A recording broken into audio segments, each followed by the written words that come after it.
আসসালামু আলাইকুম।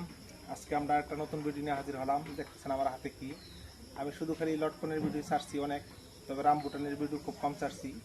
আমরা এই ফলগুলো কালেকশন করতেছি এবং চারা তৈরি করব ইনশাল্লাহ। আমরা নিজ হাতে কীভাবে এইগুলাই তৈরি করি এবং চারাগুলাই তৈরি করার পরে বিক্রি করি, সম্পূর্ণ ভিডিও ধাপে ধাপে আমি পর্যায়ক্রমে দেখাই। এই ফলগুলাই আমরা গাছ থেকে পাচ্ছি। এখানে একটা বাগান আছে, আমাদের পাহাড়ি অঞ্চল। এখানে মাটির অবস্থা দেখতেছেন, এটা লাল মাটির অঞ্চল। এইখান থেকে আমার বাড়িটা একটু দূরে, 4 কিলো 5 কিলো দূরে ওইখানে আমার বাড়ি। আমি ঘুরা ঘুরা প্রত্যেকটা জায়গা থেকে আমরা এই ফলগুলো কালেকশন করি, করার পরে আমরা এই চারাগুলো তৈরি করি।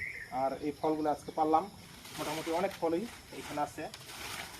আমাদের পাহাড়ি অঞ্চলের এটা হলো মালয়েশিয়ান লাল রামবুটান, যেটা মালয়েশিয়ার থেকে এই বীজটা আমাদের এই দেশে আসা।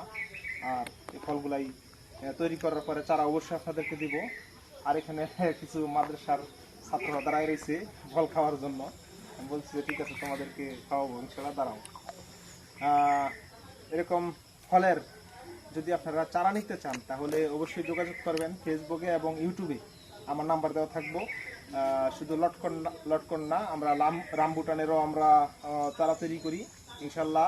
যোগাযোগ করলে চারা পাবেন। আমার ইউটিউব চ্যানেলটা সাবস্ক্রাইব করবেন, ফেসবুকে ফলো দিবেন, লাইক কমেন্ট শেয়ার করবেন, আমার প্রয়োজনটা জানাবেন ইনশাল্লাহ। আমরা সঠিক জিনিস দিয়া গুণগত মান ঠিক রেখে আমরা এই জিনিসগুলো করি, যাতে যারা আমার কাস্টমার আছে, যারা আমার কাছ থেকে চারাগুলো নেয়, বন্ধুরা আছে, তাদেরকে সঠিক জিনিসটা যাতে তাদের কাছে পৌঁছাইতে পারি, এইদিকে আমি লক্ষ্য করি। তবে আরেকটা ভিডিও নিয়ে আপনাদের সামনে হাজির হবো। আসসালামু আলাইকুম।